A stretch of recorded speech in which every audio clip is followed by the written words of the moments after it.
किसी ने क्या खूब कहा है, अशिक्षित को शिक्षा दो, अज्ञानी को ज्ञान, शिक्षा से ही बन सकता है भारत देश महान। अर्थात अगर हम पढ़े लिखे हैं तो हमारा यह कर्तव्य है कि हम उन लोगों को पढ़ाने के लिए आगे आएं जो बेचारे बच्चे पढ़ना तो चाहते हैं पर इसे रुपयों का अभाव कहें या उन बच्चों की मजबूरी, वह किसी न किसी कारणवश पढ़ नहीं पाते। तो हमें ऐसे बच्चों को शिक्षा देने के लिए योगदान देना चाहिए, तभी हमारा भारत देश एक महान देश बन पाएगा।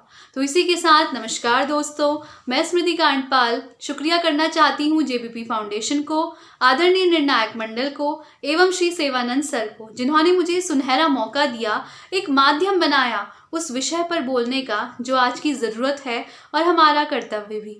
तो आज मैं आप सबसे चर्चा करने वाली हूँ जन जागरूकता पर, जो है सक्षम समाज द्वारा गरीब एवं होनहार छात्रों के कल्याण हेतु जन सहभागिता। तो सबसे पहला प्रश्न तो यही आ जाता है कि आखिर गरीबी क्या है। किसी भी व्यक्ति के लिए अत्यंत निर्धन होने की स्थिति को हम गरीबी कह सकते हैं। ऐसी स्थिति जब लोग छत, कपड़ा, भोजन, बच्चे की पढ़ाई के लिए उचित पैसा नहीं जुटा पाते। इसके कई कारण हो सकते हैं, जैसे जनसंख्या बढ़ना, आपदा, अशिक्षा आदि। गरीबी की सबसे ज़्यादा मार उन बच्चों पर पड़ती है जो बच्चे पढ़ना तो चाहते हैं पर ना चाहते हुए भी उनको बाल श्रम करना पड़ता है। जिन बच्चों को हम भगवान मानते हैं, क्या उन बच्चों से बाल श्रम करवाना उचित है? यह काफ़ी साधारण प्रश्न प्रतीत होता है, पर आज भी सड़कों पर, दुकानों पर, होटलों पर वह बेसहारा बच्चे काम करते हुए नजर आते हैं। जब बच्चों की उम्र पढ़ाई करने की, खेलकूद करने की, स्कूल जाने की होती है, तब यह बच्चे अपनी आर्थिक मजबूरी के कारण पढ़ नहीं पाते।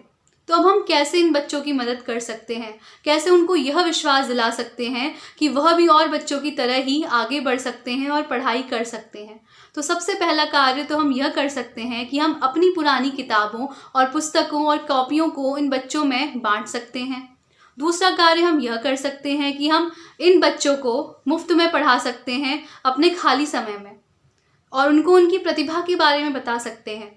आजकल कोविड-19 के चलते सभी चीज़ ऑनलाइन हो रही हैं, पढ़ाई भी ऑनलाइन हो रही है, तो हम इस आधुनिकता के दौर पे टेक्नोलॉजी के संबंधित उनसे बात कर सकते हैं, उनको समझा सकते हैं, थोड़ा थोड़ा करके उनको ऑनलाइन कैसे पढ़ाया जाए वह समझा सकते हैं। उसके बाद जो बच्चे पढ़ाई करने के इच्छुक हैं और आगे पढ़ना चाहते हैं तो उनको छात्रवृत्ति मुहैया कराई जानी चाहिए। अगर आप दान पुण्य करना चाहते हैं तो किसी पवित्र धार्मिक स्थल पर जाने से अच्छा आप इन बच्चों की स्कूल फीस और कॉपी किताबों को देकर पुण्य कर सकते हैं।